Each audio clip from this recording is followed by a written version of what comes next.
Hello, and welcome to the first episode of Lab Talks with Abdos, the ultimate destination of insightful conversation and engaging discussions. Myself, Gaurav Sharda, and I am the Product and Marketing Manager from Abdos Life Sciences. At Abdos Life Sciences, we believe in the power of conversation to inspire and inform our end users. But this podcast isn't about us. We actually value the voice of our researchers and the scientists, and we want to create a space for dialogue. So today we'll be talking more about the sustainability factors and the renewables resources. As we can see, unusual heavy rains seems to be the new normal. But could such monsoon fury be a warning sign for the climate crisis? That's one of the reasons we are here to talk about the concept of the sustainability and renewable resources and how we can strive to create more such sustainable resources. How can this podcast session help us in educating and raising awareness about the sustainability issues and contribute to a positive change, and what effective ways we can create and engage and empower our community in the sustainability efforts. So let's get started with the power of conversation that fuels our curiosity. And today we have a very special guest joining us, a brilliant researcher with an impressive track record, a research scholar with two major publications from Vellore Institute of Technology, Vellore, a silver medalist in MSc Biotechnology and BSc Biotechnology from Northeastern Hale University, Shillong. Also, she has been working as an advisor in EduClub counseling, mentoring, and providing academic guidance to the students. So she also been a part of the flood donation in 2022 and 23 and donating raw ration to almost more than 950 families and providing 200 plus volunteers with free NTSC and MMSC counseling. Without any further ado, let's give a warm welcome to Miss Chandamita Goswami. So, hi Chanda, welcome to the show. Hi, Gaurav. Thank you for that very kind introduction. You have been very kind. Yeah. Thank you, much appreciated. So, Yeah. as we start with the first episode of the Abdos Lab Talk with Abdos, we'll just start with the sustainability part, like how we can start on the biofuel sector and its growing role, because you have been a tremendous effort applying in the biofuel sector. You have been researching a lot on the biofuels, and we can start just with a brief introduction of yourself to our listeners and a little bit of your background and how you got here where you are now ever since. Yeah. So, a little bit about myself is that as you have been kind enough to already give me an like really nice introduction, yeah. But my background is my background is biotechnology, and currently I'm working in environmental biotechnology. Yeah, and then the project I'm working on, it is a DBT funded project with like international collaboration with universities like from London, Newcastle University. So we Okay. have been in tandem and we are working with each other. So my main focus here is to like produce biofuel like ethanol and butanol from like microbial sources. So we're trying to do that. So first, I'll just give a very brief idea on how what biofuel is. Then we can like Yes. proceed into more detail. Yes. Yeah. Yes. Since So we are bio. talking about the biofuels, we can perhaps start off with our discussion what biofuels are. And as you told, I think the research you have been doing is being funded by Department of Biotechnology in India and Yeah. also the Newcastle University from United Kingdom. So it's Yeah. it's Yeah. a Right. it's a Right. big Right. big joint contribution in the research of biofuels. Yes. Right. Right. Right. So if I have to say like a very basic like introduction of biofuel, then it will be like the fuel that is produced in a short span of time because the fossil fuel we are getting that takes millions of years to Yeah. produce. Here, the fuels are produced from biomass. Biomass, like your maybe it can be your plant also earlier it was like it was formed from your like food sources like your sugars and starch like your corn, Yes. then Yes. your sugarcane. But Yes. now it has changed to your second generation.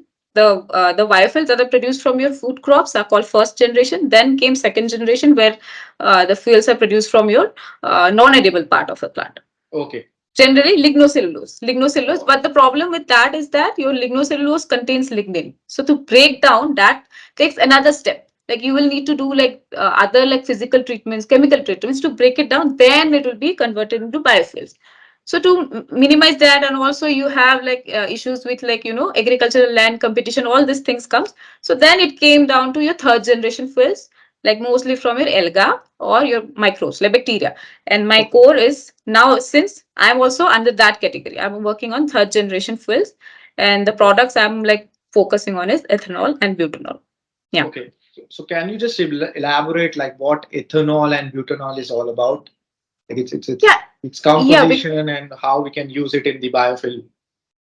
And Yes, yes. Ethanol, it's been like better. It's already been in use. All the like, US and all, they are already using like ethanol from corns and sugarcane, okay. because it's like combustion properties are really compatible with your current like diesel and gasoline, etc. So Okay. mostly it is better than your other like products like your methanol. We're all methanol, because methanol is already, first of all, it's poisonous. Then combustion is also not very close with your ethanol. So ethanol may be structurally, if you have to talk about that, it is a hydrocarbon, both your ethanol and Yeah. butanol. They contain your carbon and hydrocarbon chains. And then if it contains like two carbon chain, that is your ethanol with like functional group like alcohol. And the other one is your butanol. It contains like four carbon chain and then functional group again. It is alcohol. This like functional group makes the your hydrocarbon more reactive. So that's what the basic are, like we are focusing on ethanol and butanol here. Okay. So we can just start with the introduction of your research. What was the basic idea behind the research? What you are doing right now? Yeah, yeah. Yeah. So as I have told you, my background is like in biotechnology, right? And Yeah. I'm focusing on environmental biotechnology. So our idea was mostly sustainability. Like we were focusing on mostly sustainability, like your since we are seeing like you have mentioned, like uh heavy rains, then your More on recently the Himachal climate Pradesh. change, global Yes, warming. yes, yes. Yeah, right, right, right. Yes. So recently we have seen like Himachal Pradesh, recently they had like a massive landslide. Even in Delhi, just today we saw that Yamuna River, like it's flowing really Seen high. Yeah, overflowed area. yes. So all these changes are mostly it is due to your global warming. We can boil it down to your global warming, and not and one of the reason is that you have higher emission of carbon dioxide. So Okay. basic idea was to, for us, as we are scientists, so we are curious. So we were trying to see whether we can like microbes. We can see the microbes that can directly take this carbon dioxide and then convert it to like different biofuels. So we are focusing on like basically two techniques: gas fermentation and microbial catalyst electrochemical system. So basically, if I have to like dumb it down, and it's if I have to say it like very simply, then gas fermentation is a fermentation. But in case of your substrate, we will like generally we use organic substrate, but in this case, we are using like carbon dioxide from the gas directly. We are trying to convert it into like different products. Of course, we are selfish. We want profit, so we are focusing on your biofuels, but we are also seeing the sustainability, because it has both your sustainability as well as the products economics as well. So again, that is your gas fermentation, where like your fermentation in your reactor, instead of using like glucose and other like sugar sources, we are using their carbon dioxide, and that will be used by the bacteria, and then it will get converted into biofuel. The other one is your like, it is like a cell, like your battery, but in your battery, generally your chemicals are your, we do the catalysis through chemicals. But in this case, we are using microbes to do this like electron transport and then reduction it into different biofuels. So basically, your microbes are doing the catalysis here. So instead Okay. of your chemicals, we are doing it with your microbes. So instead of any chemical method, we chose the biological method, Yes, and it's yes, yeah. it's it's more on the sustainability front. And the dual advantage we can get is that it's also cost effective. As we can see that Right, now right. more and more vehicle manufacturers are also now shifting to using the Hmm. e-vehicles and the biofuel or the hybrid vehicles, which are Yeah, based right, on right. hydrocarbons or hydrogen energy. So it's more Yeah, effective, right. it's cost effective as well, and it's less Polluting also. polluting to the environment. So that was the brief, I think, the crux of your study. Yeah, And yeah. is there any other finding, any interesting finding you have came across throughout the research you are going through? Yeah, actually, as our aim was to see whether biomicrobes can take it and then convert it into biofuel. So yeah, we have We have successfully achieved that because we have, like, after doing the entire process like activation, then your enrichment of the microbes, we are seeing products that are, ethanol and butanol. But other than that, there's another interesting finding that the microbes that we are using, they are called homoacetogens, homoacetogenic bacteria. Okay. Yeah, so they're called homocytogenic bacteria. So as in our course of work, we got also curious, like we wanted to see which one will be, because we need to optimize that process, right? Which gives us the best result. So to see that, we were doing all this, like other reactor optimization is a different case, but we are also trying to see whether this microbe, like from different sources, how will they behave? Is it like in from a different source, will it be more effective or more like optimized condition? We will get more efficient. So during that step, we have seen that we took like so this samples like your microbes from different sources, and we have seen that in monogastric like animals, from there whatever like microbes we have activated, and then we used it for our production, they are more acid tolerant. Like we saw, they have wide range of pH. Even in like 3.33, it went down to 3.33 pH. Still, the microbes were growing and it was doing the production. So that is Okay. one of the interesting finding, really interesting finding. Then we are further. We are in the process to do this characterization. All those things are left, but that is like one of the interesting finding right now, that we saw like different acidophilic bacteria also we have found. Okay, so even they can work in the high acidic environment and also in the alkaline environment. So the pH range of those bacteria is quite Right. wide, which you White, came yes, across. So yes, that's better, yes, I yes. think. Even Yeah, in yeah. any of the conditions, also we can they can adapt, and you can actually generate the ethanol and butanol productions in any of Yes, the yes. environment conditions. So that's better. I think Mm-hmm. it's Yes, better yes. for you having a wider range of pH levels. Yes, yes.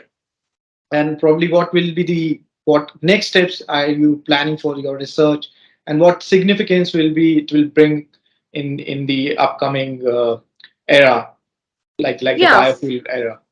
right, right. Yeah. So the I'm planning like next we are trying to optimize the process, both the gas Okay. fermentation and there's some MCS, and both the generally what happens, CO2 is also fixed by your other organisms, like your Yes. plants also does that, algae also does that, and when your cyanobacteria does that. But generally what happens, it's a circular process. Generally they take up Kelvin cycle and they produce it. It's a circular process through which Yeah. they produce different like your products. But in cases of this bacteria, like homocytogenic bacteria, we have a pathway which is linear, which is a linear pathway, and then through that pathway is called Uchangdal pathway. Okay. After the scientist who has like discovered this pathway, so we are also trying to like also like a lot of genetic manipulations has been doing, like in E. coli also they're trying to like incorporate this genes, and they're trying to see like whether this can be like done by E. coli, because Okay. E. coli we already are in a lot of like we are way step ahead, ahead in case of E. coli, because Yeah. they're growing and everything is optimized. So that is a better scenario than studying these microbes and then developing a path. So in our case, we are trying to say first of all optimizing the entire process first. Not just the like your reactor conditions like pH, then your pressure and all this. All Yes. those things are different case. Your reactor we are trying to optimize, and then other case is your how to optimize the bacteria, like the conditions they need. So Okay. as we have These are told, these as I are sorry to interrupt. I think these are yes, aerobic bacteria. these are You are anaerobic bacteria. These are anaerobic anaerobic bacteria. bacteria Yeah, means in they the can do absence of they oxygen. can do both Okay. aerobic, but during aerobic condition they won't take up. If like your sugar is available, why will they go for carbon dioxide? Because sugar is a good source Exactly. of energy, easier.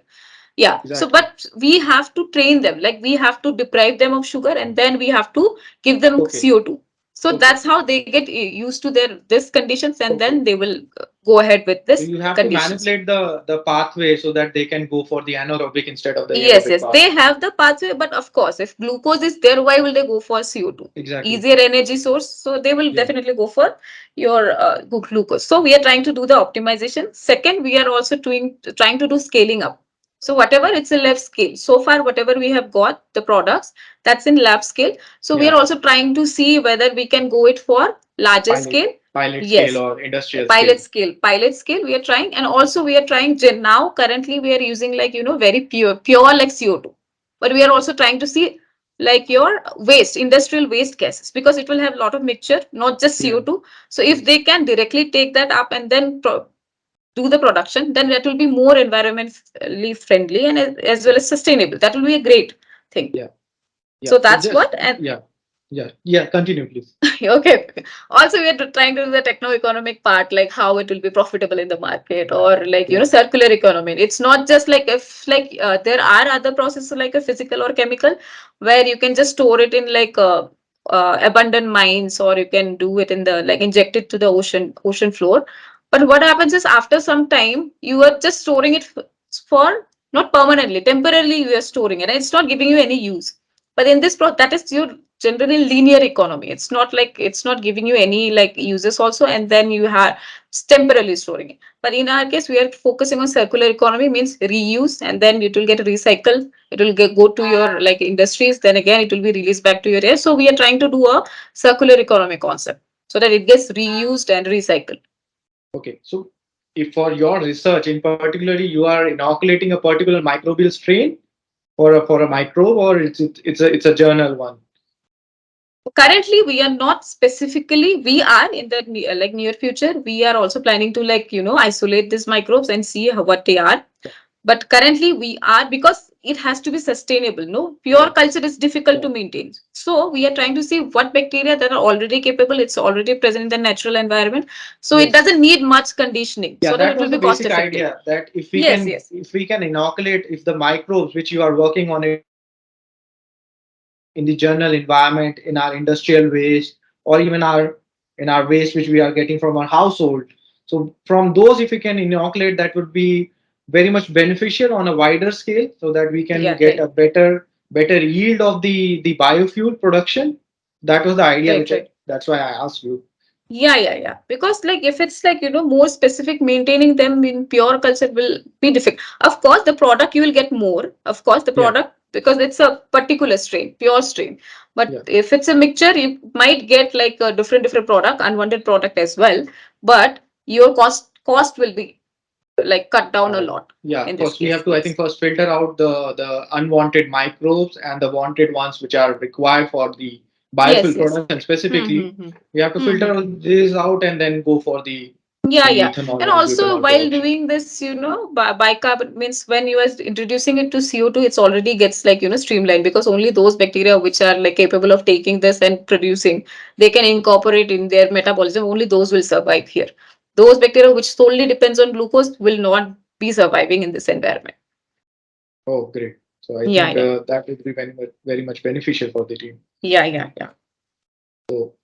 Thank you. I think thank you so much, Ms. Chandamita. I think I wish you best of luck for your upcoming research, and probably I hope that your research can be very much beneficial in the environment and sustainability factors. And just wanted to update our listeners that in the biofuel, since we are talking about the biofuels, there will be a global biofuel alliance which is set to be launched on the G20 meet. So it is expected to be announced on July 22. There is a global biofuel alliance which has been a tie-up with the US, Brazil, and India, and it will be on 22nd of July during the G20 Clean Energy Ministerial in Goa. This will be under the presidency of G20 in India, as you know that we are doing the presidency of G20 this year. So this G20 or GBA alliance will be a landmark in India as well, as we are also looking up to use the molasses and uh, sugar canes to using the farm waste to produce the biofuels, and we can probably work more and have a more yield of the biofuel productions in the upcoming years in 2030 or 2040. So thank you so much, Mr. Chandamita, for your valuable time and providing such innovative and meaningful insights and ideas.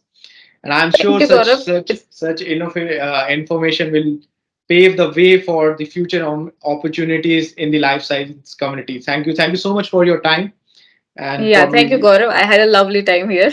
Yeah. yeah, thank Thank you you for so much, inviting. and Yeah. probably we can in future we can also see the biofuel as the fuel of future, and more Yeah, and more right. more vehicles will be running on the biofuel production, and probably I'm pretty sure that you will be one of the pioneers to be there in the production of the biofuels in your research. So all the best for your research, and thank you Thank so you. much again for your time. Thank you. Thank Thank you, you. Gaurav. Yeah.